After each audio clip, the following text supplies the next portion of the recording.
If you're not yet a member of the museum, please consider joining for access to discounts and exclusive programming. You can learn more and join at bcmuseum.org.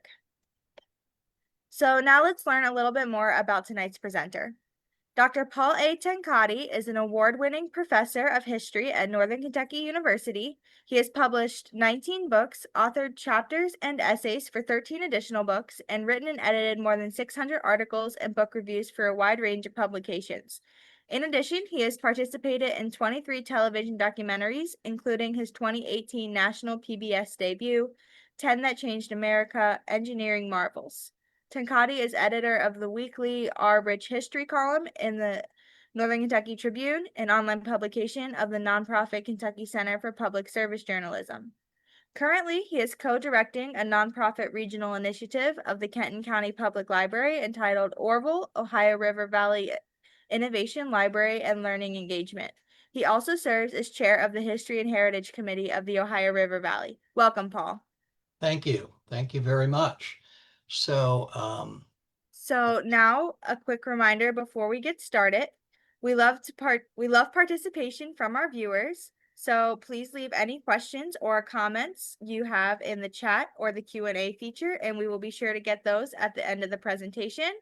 And for the trivia question tonight, the first person to answer the trivia question wins a Northern Kentucky History Hour prize and, of course, bragging rights. So tonight's question is, what is the difference between the Alleghenies and the Appalachians? So let's go ahead and get started, Paul. I turn it over to you.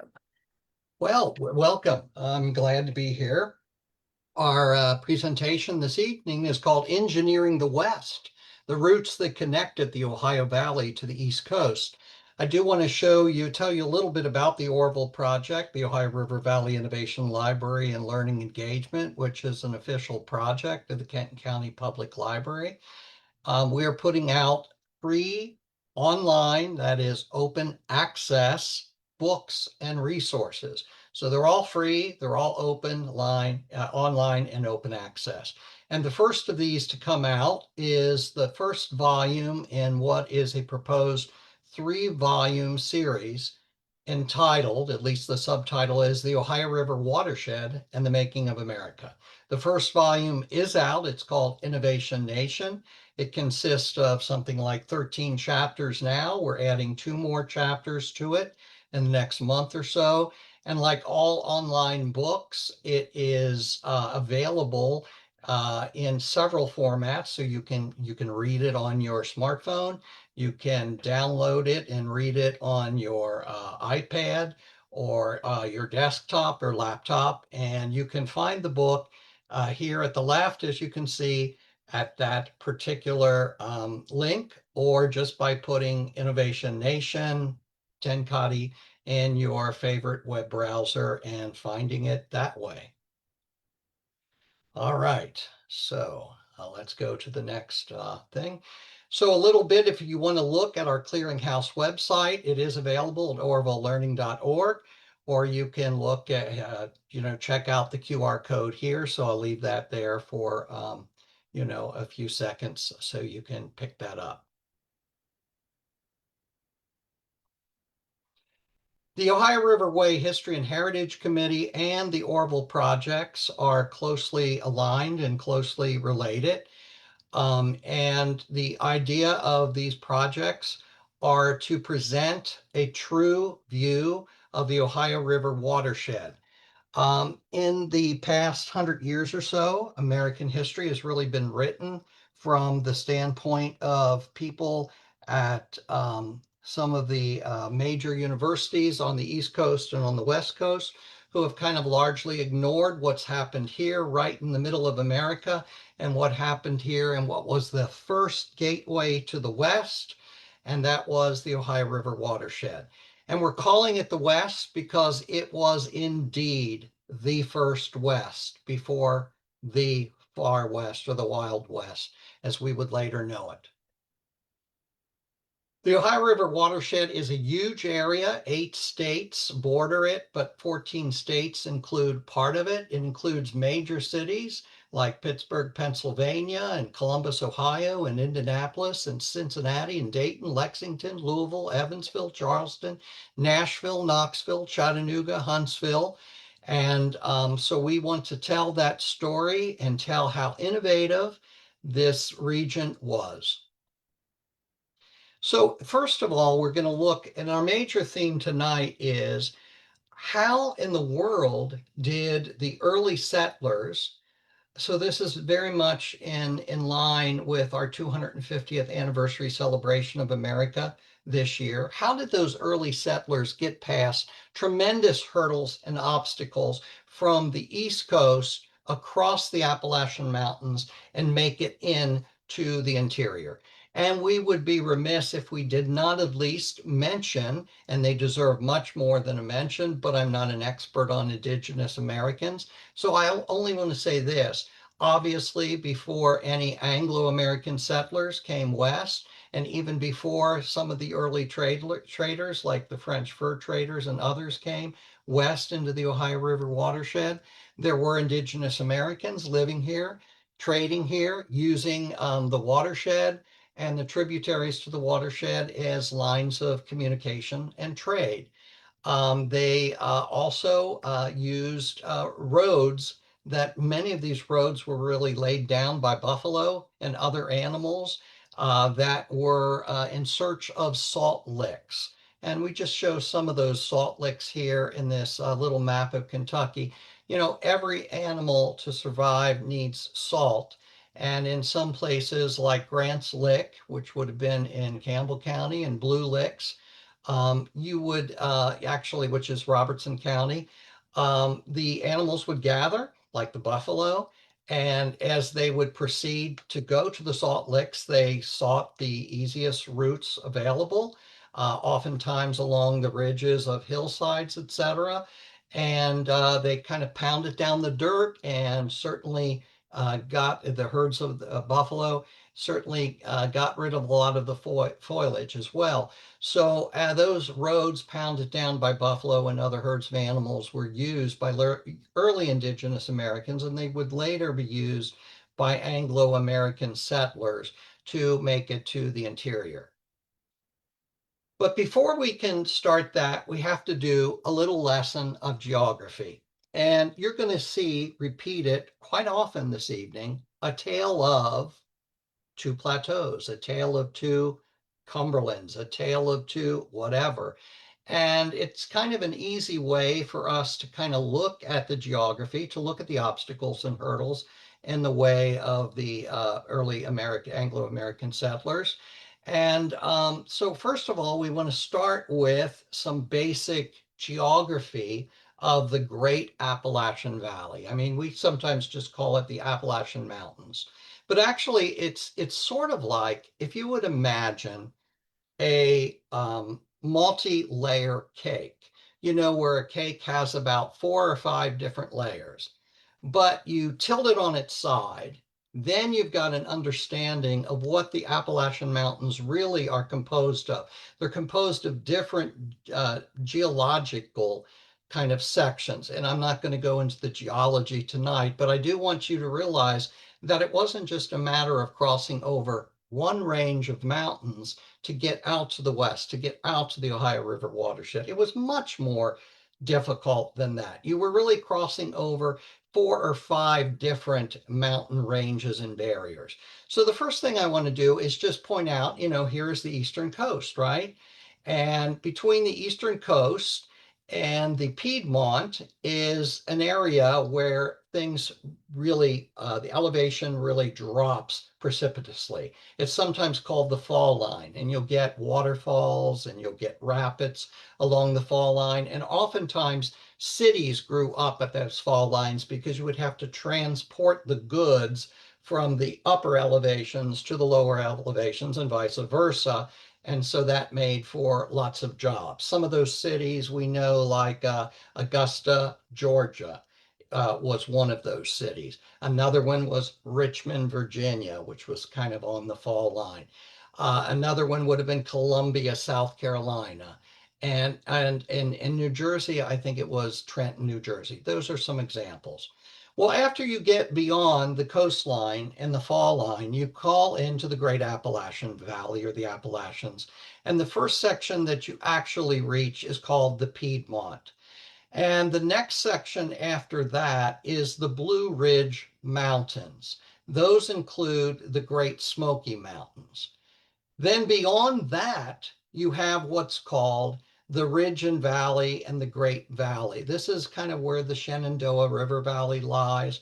But again, we're not to give the impression here that these are like easy places to get through, because they've got mountains on each side and they themselves are fairly high elevations. And then if you get beyond all of that, the Piedmont, the Blue Ridge Mountains, the Ridge and Valley, you come into the Appalachian Plateaus, and those are really kind of what we call the Appalachian Mountains. But you ever read anything in history and they say, this was so and so, the first person that established a department store or a pharmacy or a church west of the Allegheny Mountains? What in the world do they mean? Well, this is kind of just a boundary that's between two major river systems. And there's a river, and it's right here. It's called the Canal River. And right here, then you get the New River. And the Canal and New River boundaries, which stretch here through, they're tributaries of the Ohio, but they stretch through West Virginia and so on and go down. That's really the dividing line between what we know as the Allegheny Plateau or the Allegheny Mountains and the Cumberland Mountains. Now, the good news for those of us in Kentucky is the mountains that we have in eastern Kentucky, the mountains that we have down in the Cumberland Gap, they're called the Cumberland Mountains or the Cumberland Plateau. And when you were maybe a kid, you had geography back in the 5th grade or something like that. And they said a plateau was a tableland. And you're like scratching your head and you go, well, I've been to Eastern Kentucky and I've been to Pennsylvania and West Virginia, and that certainly isn't a flat table. And that's not what it means. It's a geologic term.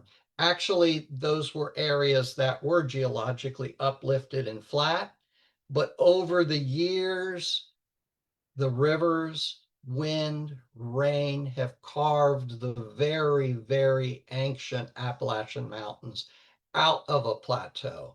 So not to be confused by all of that. So don't let the language get to you.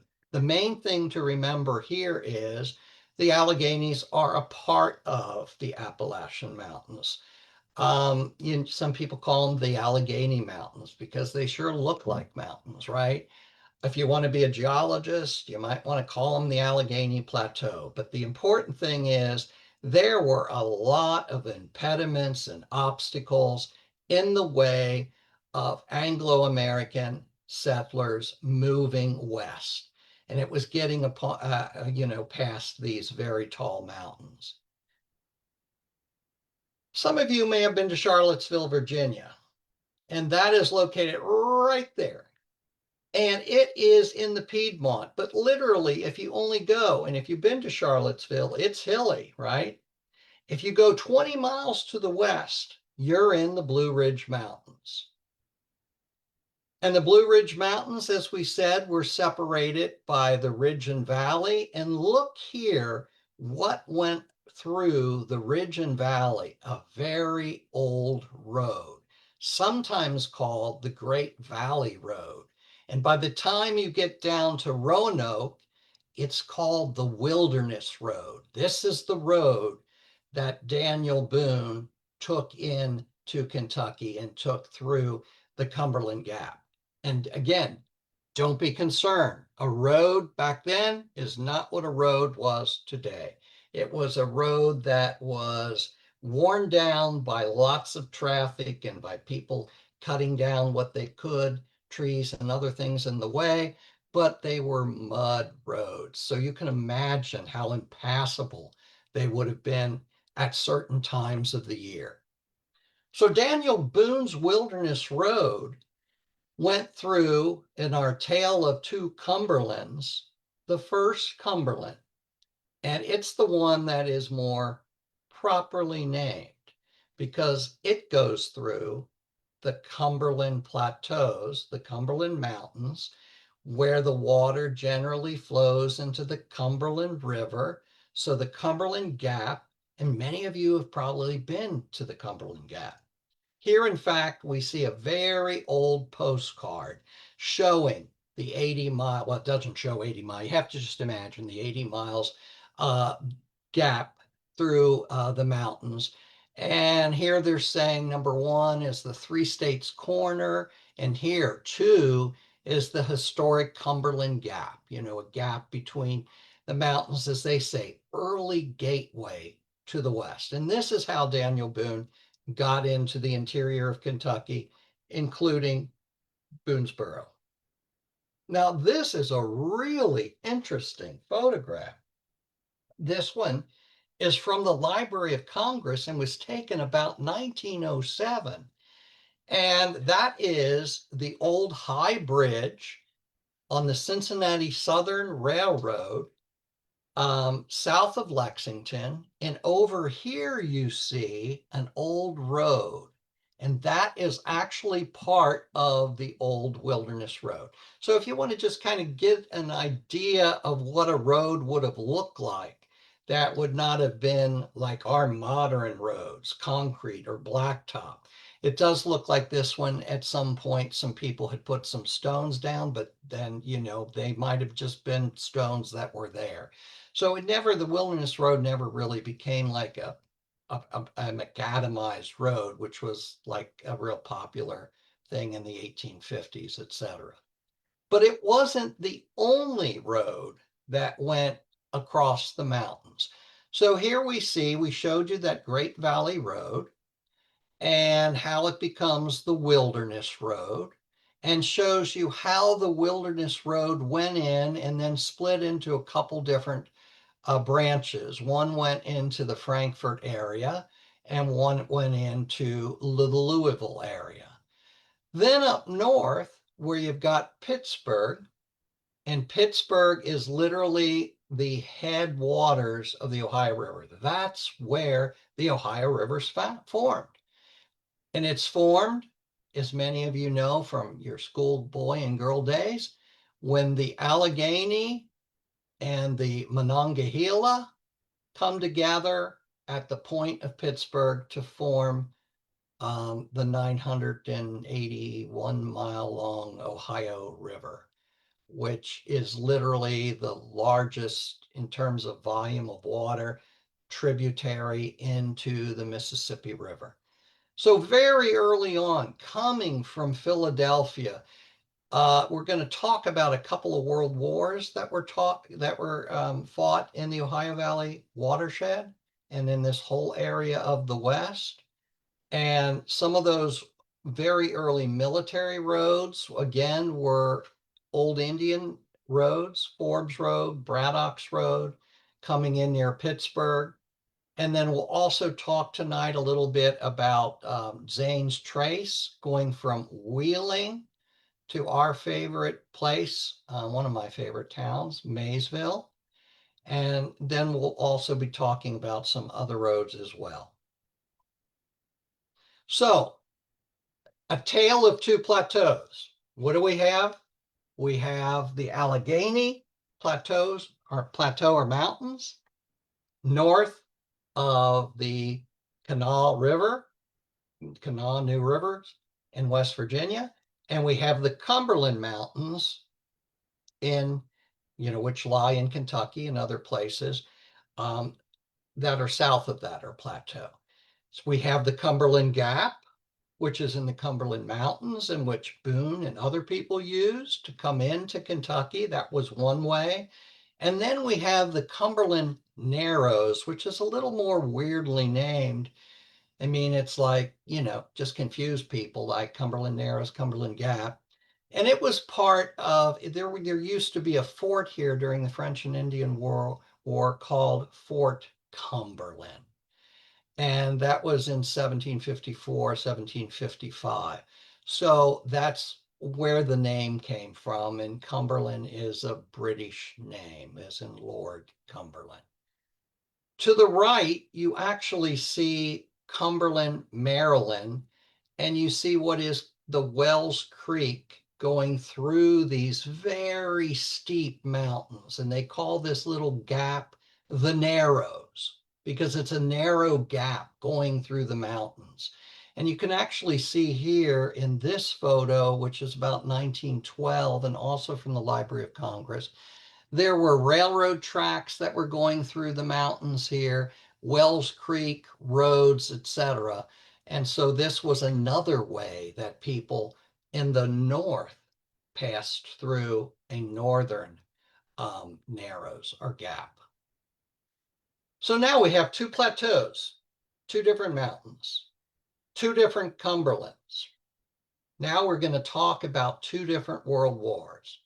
How many of you, and I wish I could see your hands, but you can they talk? Can they say something? Are they allowed to say something, Heather? They can put in the chat what they think. And you'll let me know, right? Yes. Because I can't chew gum and do this and also look at the chat at the same time. Thank you very much, Heather. So when you were kids, you learned about the French and Indian War, and you probably don't remember much about it, and they probably didn't present it in the way that I'm going to present it tonight, the way it should have been presented. So now we're going to talk about two world wars, and I got a clue for you. Neither one of them is World War I or World War II, and neither one of them any of you will have lived through. And the first one was the French and Indian War. But we seldom call it what it really was, and that was a part of a larger war. In fact, it started in North America. It started in the Ohio Valley watershed, and it spread across the war, in which some historians say was one of the first, if not the first, modern world war, called the 7 Years' War. So these show maps of the North American colonies before the 7 Years' War and after the 7 Years' War. So before the 7 Years' War, this was French, this was Spanish. The Spanish had Florida, and the British had the 13 colonies. And up here in Canada, the Hudson Bay colony, but not Quebec and that which was still French. Now look at how this map changes. Look how much of France is gone at the end of the 7 Years' War. In 7 years' time, the Spanish possessions, like almost double, and the British possessions more than doubled. So this is the war right before the American Revolution that really involved some of the biggest territorial changes that the world had ever seen. This is the war, the World War, that is the reason why you and I speak English rather than you and I speaking French, and why you and I and others have this kind of British culture, even though we might be German American or Italian American or Irish American, why we still have this general kind of British political system and British culture. So the French and Indian War was between Great Britain and France. It began in the Ohio River watershed. Woohoo! We have a claim to having a world war start in our watershed. Big deal. It's called by some the Great War for Empire. It was fought as far away as India. And France lost virtually all its North American empire with the exception of the city of New Orleans and two islands off the coast of Newfoundland, Saint-Pierre and Miquelon. You'll thank me the next time that you're in a trivia game and you know the two islands off the coast of Newfoundland that the French kept. And by the way, I should have asked this as a trivia question, Heather. I didn't even think of it. These two islands are still possessions of the nation of France. So if you want to go someplace owned by France in North America, you can still go to these two islands today. And it's like stepping back into time. And yes, you're going to hear lots of French, even more than you hear in Quebec. So France had dragged its Spanish relatives into the war, so it signs a secret treaty with them, giving them basically the Louisiana Territory after this. And that is just offered as another kind of trivia question. So here it is. This is what things look like after the First World War that we're talking about, the 7 Years' War, the French and Indians War. And this proclamation line of 1763. This is what the British Crown said was a line that the colonists were not to cross. They were not to cross this line because if they did so, it would upset the American Indians living out here. So this was regarded as an Indian reserve. Now, do you think the American colonists listened to the British Crown and were obedient to the proclamation line of 1763? Again, I wish we had a little timer and we could take your answers, but let's just assume they weren't because they wanted to get out here, get land, and get rich, hopefully. And they were seeking adventure. So they already started to go out in all kinds of groups.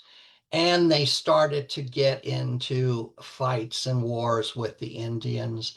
And by 1768, they had already set up along the Ohio River a Fort Stanwix's boundary line. And that meant that basically north of the Ohio River, that was to be Indian territory. South of the Ohio River, it was up for grabs now, and those Virginians and other people could start coming out here and taking over. Now, again, not all American Indian tribes agreed to that treaty. Well, the results of the Revolution, the American Revolution, show us the second war for the Second World War, and that is the American War for Independence, which was just part of the larger World War. Now, again, many of you have, when you learned about the American War for Independence, you know that it was caused by all kinds of things, but that the colonists were really upset about increasing taxation in British standing armies. And the very reason for that, one of the major reasons, was the fact that Britain had won this immense territory in the 7 Years' War, and they had to control it. They had to keep the French and keep the Spanish out of it, which meant that they had to have larger armies in the colonies, and they thought that would only be fair to increase taxes against the American colonists to make them help pay for the territory in the North America. And the American colonists said, no, we don't want to pay any more taxes, especially if you're not going to give us any representation in Parliament. So the American Revolution, which is really the Second World War, starts, and it becomes a world war when France joins us in an alliance in 1778, provides us with financial aid and assistance, and it even declared a whole new war against Britain called the Anglo-French War, and then it dragged in Spain, which hoped to get back Florida, and it went all over the world. It was in the West Indies. It was in the East Indies, the Indian Ocean, the English Channel, the Mediterranean Sea. Did you know that the French and Spanish even attempted but failed at invading Britain across the English Channel in 1779? This is amazing because this was a world war. And when it ended, it established this boundary east of the Mississippi River that we have largely come to know, but it did not include Florida because that was taken back by Spain. So after that, you had two results of the American War for Independence. One was just lots of international complications. You had all kinds of things going on. The French Revolution, and we were at war with France in a quasi-war for a while. And, France gets back the Louisiana Territory and it gets complicated. And it also had another result, and that was what is called the Northwest Indian War. These were the wars between the indigenous Americans and General Harmer, General Arthur St. Clair, General Anthony Wayne. And until these were really over, because these first two were defeated by the Indians, until these were over and into the 1790s, it really was not very safe for people on the East Coast to consider crossing the mountains and coming into the Ohio River watershed and settling in the watershed. So here it is. Here is the new United States of America in 1783. And there are a few settlements out here. These three were French settlements, Vincennes, Kaskaskia, and Cahokia. Then you also had St. Louis and Saint Genevieve, but they were on the other side in the Louisiana Territory. But the big cities that we're going to kind of consider, and they're the ones that want to tie in to the watershed, to the Ohio River watershed.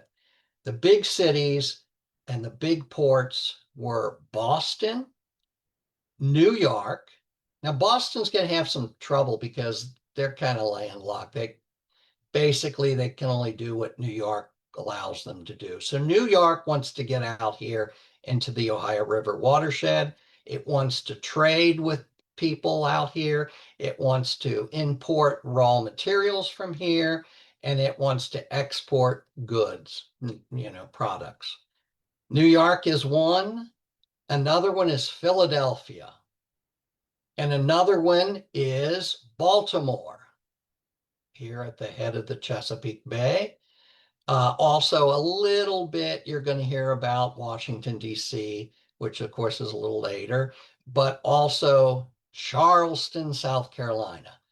Poor Charleston, all down here alone. And there's one thing that Charleston doesn't have that all of these places have, and that is a lot of water into the interior. You don't notice any big rivers going out of Charleston. So keep that in mind. Well, one way that people got to the West was through the Cumberland Narrows, the Cumberland Road called the National Road. And that actually connected Cumberland, Maryland to Redstone, which was later called Brownsville, Pennsylvania, on the Monongahela River. This photo, taken between 1900 and 1940, actually shows an old toll house from 1812 on the Cumberland Road, 6 miles west of Cumberland, Maryland. This photo, taken about 1910, shows the Cumberland National Road about 6 miles west of Brownsville. As you can see, it's not the kind of road that we see today or that we would expect today. Now at Redstone, on the Monongahela River. This is where settlers, after having come, say, across the Cumberland Road by mule and wagons and horses, would purchase flatboats to go down the Monongahela River to Pittsburgh, where the Ohio River was formed. So I'm just kind of showing you what a flatboat would have looked like. So here we show a family and, mother, father, boy, girl, some chickens, right? A cow, and then a little cabin. And then when they would float this down the river to wherever they would end up settling, maybe Marietta, Ohio, maybe Maysville, Kentucky, or Cincinnati, Ohio, or Louisville, or any of those other places, they could take the wood from the flatboats and from the little cabin and reuse it to make their first, say, cabin or so. So here we show mom and dad and the little kids again, and they've settled along the Ohio River and they're building their cabin.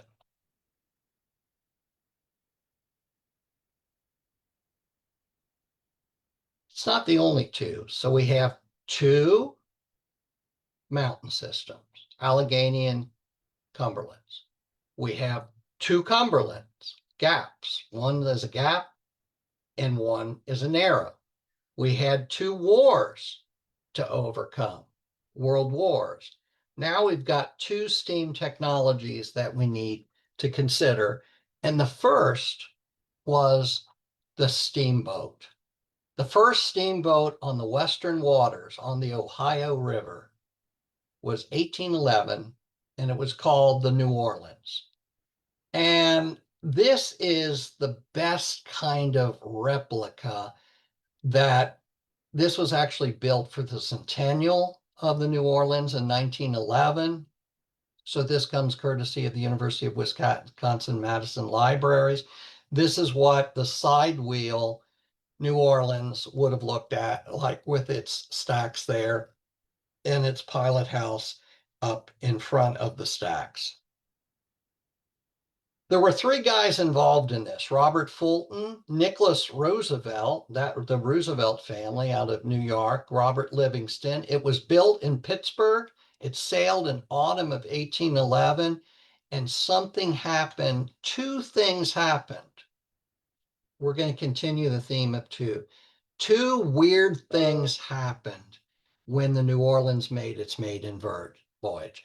One, there was a very bright, unknown comet that appeared in the sky.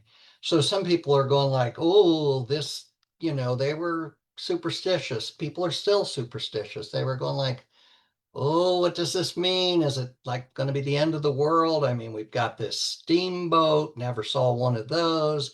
Now we got this bright comet. Is it the end of the world? Oh my God, it is. Because in the same period of time, over 1,874 earthquakes occurred along the New Madrid, Missouri fault, 3 probably exceeding 7.0 in magnitude. They didn't have the Richter scale yet, but they figure it was. These occurred from December through February. And when these things occurred, they shook the Ohio River watershed. There weren't many residents. They shook the Shakers at Pleasant Hill outside of Lexington. It scared people half to death. And people are going like, oh my, the world could be ending. That's what welcomed the new steamboat. Steam was also applied to railroads.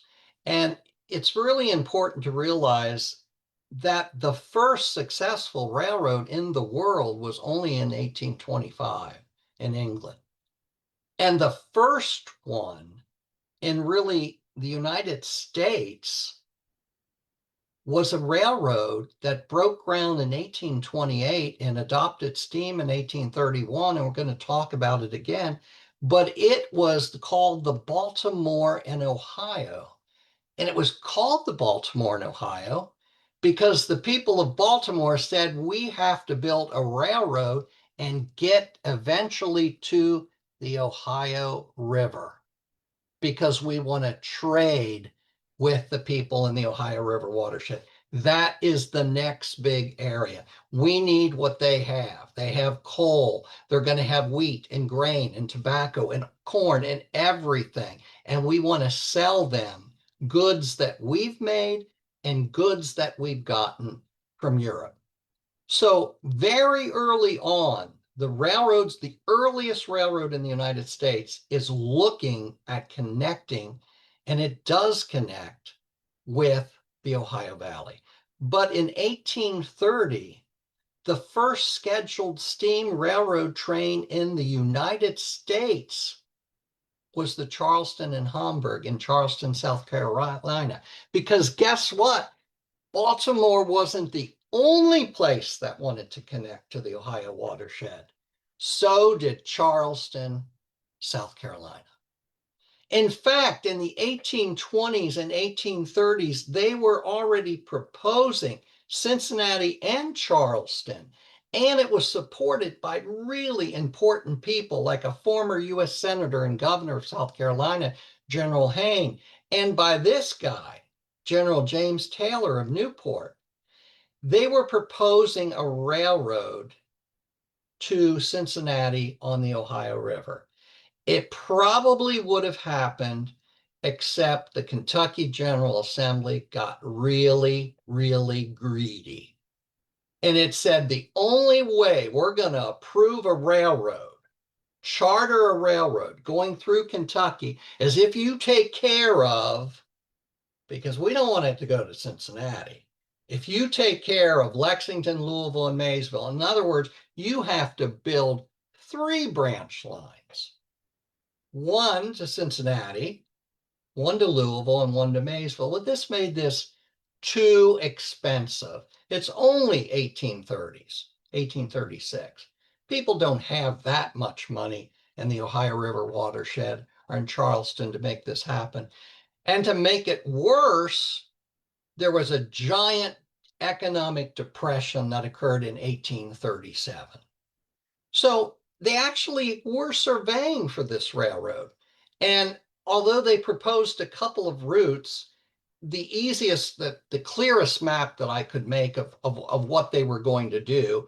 So this is the first railroad in the United States, the Charleston and Hamburg. This is the Savannah River. On the other side of Hamburg is Augusta, Georgia. They didn't have a bridge yet to bring a railroad into Augusta, Georgia. This is the first railroad in the United States, and they were proposing a railroad of this away that would follow the Saluda River Valley, the French Broad, go up to where Knoxville is today, and go through the Cumberland Gap. Well, now you got it. That's how they were going to get through to Kentucky, to Cincinnati, through the Cumberland Gap. But that wasn't the only thing that was going on, because we have a tale of 2 competitors. In this whole time period, in the antebellum period, before the Civil War, canals versus railroads. And you all know that the most famous and the longest canal in the United States was the Erie Canal, which opened in October 1825. And it became the thing that everyone wanted to copy. And it made through the Hudson River from New York, and then up to Waterford, New York, not far from Albany, and then all the way over to Buffalo, New York. And it made it possible, Buffalo, New York, over here, sorry, where my pointer is going in the wrong way on the Lake Erie. It made New York City an even bigger and more important seaport than ever before. It already was the biggest port in the United States, but it just hinged that forever for New York City. This shows you a little bit of later on in 1907 when the Erie Canal comes in at Buffalo, New York. But it wasn't the only canal that wanted to get down, and you might say, how does the story will continue on how the Erie Canal connects to Cincinnati and the Ohio River. Keep that in mind. Another canal, the Chesapeake and Ohio Canal, went from Georgetown, part of Washington, D.C., all the way up to Cumberland, Maryland. Gee, that sounds familiar, because the Cumberland, Maryland was where the Cumberland Road went from and where the Cumberland Narrows was. So here you have a canal that actually reached that. And on its way there, it went through this charming little town called Harper's Ferry, which we're pointing to right there. Harper's Ferry is a sleepy little tourist town today of 300 people in the state of West Virginia. But back in the 1850s, it was a vibrant and strategic crossroads of over 1,500 people, one of the intersection points of railroad and telecommunications between the East and the West and the North and the South. The Baltimore and Ohio Railroad steamed through Harper's Ferry, connecting with Baltimore to the east and west to the Ohio River. And then coming up from the south was the Winchester and Potomac River that ran north. And this was the first major railroad junction in the United States. This shows the old Harper's Ferry Railroad Bridge, which was actually covered wood at first. And during the Civil War, the Confederate Army destroyed it 4 times, and each time the B&O rebuilt it, of course, with the help of the Union Army. So here you have the Chesapeake and Ohio Canal coming to Cumberland through Cumberland Narrows. Then you have the National Road coming from Cumberland, Maryland to Wheeling, West Virginia, and the Ohio River and beyond. And in addition, the Baltimore and Ohio Railroad was completed to Wheeling on the Ohio River in 1853. And all were going through the Cumberland Narrows. This actually shows you how the two didn't always have to be actually competitors, canals and railroads. Here, this is a photo showing coal being loaded from train cars onto canal boats at Cumberland, Maryland. So the two could cooperate, whatever was the cheapest. So here we get back to the Erie Canal. There's the Erie Canal. It's Lake Erie. And good Lord, now it goes down in 2 different canals to the Ohio River through Ohio. One is the Ohio and Erie Canal. One is the Miami and Erie Canal, and the other one coming down to the Wabash River is the Wabash and Erie Canal. We won't talk about that this evening. So the Ohio and Erie Canal actually went from Cleveland to the Ohio River at Portsmouth, Ohio. It was completed in 1832, and it reduced time to go from Cleveland to Cincinnati, that which used to take weeks, to 80 hours. Here they're showing a canal boat. These boats could be rather large, transporting lumber. It especially transported things like grain, flour, and other goods. So those goods went out of Ohio and over the Lake Erie and into the Erie Canal and down the Hudson to feed New York City and other places along the East Coast. And some of it would have been then sent even across the Atlantic to Europe. Another canal, so that was the Ohio and Erie Canal, was the Miami and Erie Canal, the one that was built from 1825 to 45 that went from Toledo to Cincinnati. And by the early 1900s, most of these canals were abandoned because they had been replaced by railroads. This is a really nice postcard view of the Miami and Erie Canal in Cincinnati. And this shows you what became of the Miami and Erie Canal in the heart of Cincinnati And there's the old canal, and it was filled in and replaced by Central Parkway. And this is where the name of Over the Rhine came from. So back in the day, people were disparagingly referring to those Germans across the canal as over the Rhine. Get it? There were other canals. Philadelphia wanted to reach the Ohio River, and it did. It did so by 1834, but it did so in a really cool way. It did so through railroads. This is a railroad, the Columbia-Philadelphia Railroad. Then they had to change it from the railroad cars to canal boats, up the canal boats. And then they've got these giant, oh, there they are, Allegheny Mountains. They have to get over them. They can't tunnel under them because, the dynamite that later on they use in railroads hasn't been invented yet. So they're going to go incline up the mountains. Then they're going to get them off the incline cars and put them back on canal boats and go to Pittsburgh. So they reach it. They do it. But guess what comes along shortly thereafter? By 1852, the Pennsylvania Railroad was operating between Philadelphia and Pittsburgh, and it purchased the canal in 1857. And by 1900, most of the Pennsylvania canals were no longer operating. And this gives me a perfect segue to talk about our favorite engineer, because this is called Engineering the West, John Roebling. He was from Mühlhausen, Prussia, which is now Germany. He attended the Royal Polytechnic Institute in Berlin, and Georg Hegel, the famous philosopher Hegel, was one of his professors and encouraged him to seek American liberty, to seek freedom by immigrating to the United States. And Roebling, in his early 20s, established a German colony of settlers at Saxonburg, Pennsylvania. It broke his mother's heart. In fact, after he left the port, she literally on the ship had a heart attack and died shortly thereafter.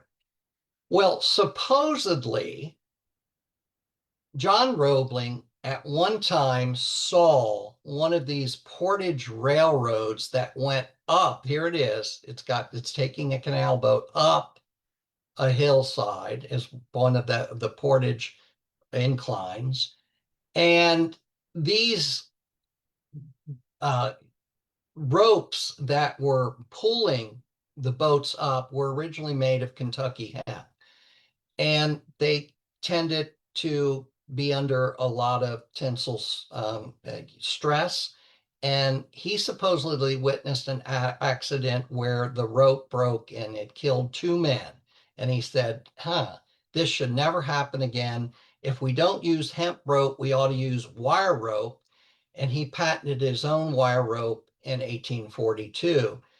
And he's known to have built aqueducts, bridges over canals. He's noted for his bridges, say, for instance, in Cincinnati. So that brings us finally to Cincinnati. We've reached Cincinnati. You could hit Cincinnati, by coming through the Cumberland Gap. You could hit it through the Cumberland Narrows. You could use part of the Cumberland Road. You could make your way up to Redstone and get a flatboat and float down the Monongahela and then, float down to Cincinnati and then disassemble your flatboat. You could do a lot of things. You could take the B&O Railroad by the 1850s to Wheeling, West Virginia, and then get a steamboat down. Or you could take a train down from that point. So many different possibilities. And by the time of the Civil War, there were 5 major railroads going out of Cincinnati. And a couple of them were going north, all the way to Springfield, Ohio, and eventually to Xenia and Columbus. That was a little Miami.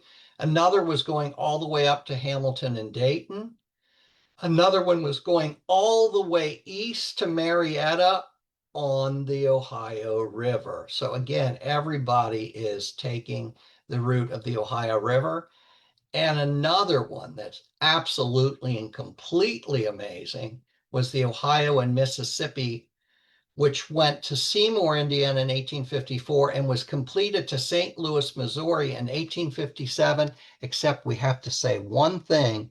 It was completed to East St. Louis, Illinois, because there was this big Mississippi River in between. And so once it went, the goods went and passengers that far, they had to disembark and go by ferry to St. Louis, Missouri. And then there's my favorite, the one that went south, the Covington and Lexington Railroad, later on named the Kentucky Central Railroad. How is this all significant? Well, many of the places that desired so much to go ahead and trade with the Ohio River watershed had become huge cities. New York City became the first city in the nation to exceed 1 million in population by 1860. Philadelphia was 565,000. Brooklyn, which was not yet a part of New York City, was the third largest city in the US. Baltimore, the Baltimore and Ohio Railroad. New Orleans, the Ohio River, by way of the Mississippi. St. Louis, and then Louisville down here. And gosh, I must have met, oh, there it is, Cincinnati, number 7 at 161,000 people at the time of the Civil War. And it would have been, so sometimes you hear people say, it was the 6th largest city. Well, it was the 7th largest city in terms of population. But if you didn't include Brooklyn, which 30 years later went in with New York City, it would have been the 6th largest. So what have we learned tonight? We've learned that there were lots of hurdles to overcome in reaching the Ohio River watershed. There were mountains and ridges and valleys, the Blue Ridge Mountains and the Appalachian Mountains and the Ridge and Valley. And there were a limited number of ways to get through those mountains. There were a limited number of gaps, really 2 principal gaps or narrow passages. And they were both named Cumberland, Cumberland Narrows and Cumberland Gap. And it didn't take long for Anglo-Americans and settlers to start using the old Buffalo roads, whether they were Braddock's Road or Forbes Route or the Wilderness Road or other roads. And then it didn't take long for them to go ahead and build canals like the Chesapeake and Ohio Canal, the Erie Canal, the Miami and Erie Canal, the Ohio and Erie Canal, and railroads like the Pennsylvania Railroad, which by the end of the 1800s would become the largest corporation in the world, and the Baltimore and Ohio Railroad, which reached Wheeling, and then the Ohio and Mississippi Railroad, which brought people all the way out to East St. Louis. All of these places, all of these major cities, from Charleston to Baltimore to Philadelphia to New York, were seeking ways and routes to go over what seemed to be, and were for their day, engineering feats to get across the mountains and to make it into the first gateway to the West, the first West, the first West before the West became the Middle West. And these, my friends, were engineering the West. Are there any questions? All right, thank you, Paul. We have a lot of comments saying how interesting and how much they love the talk. Oh, thank you. We don't have any questions right now, but we can go ahead and talk about the trivia question. So just to repeat for everyone, that was, what is the difference between the Allegheny and the Appalachians?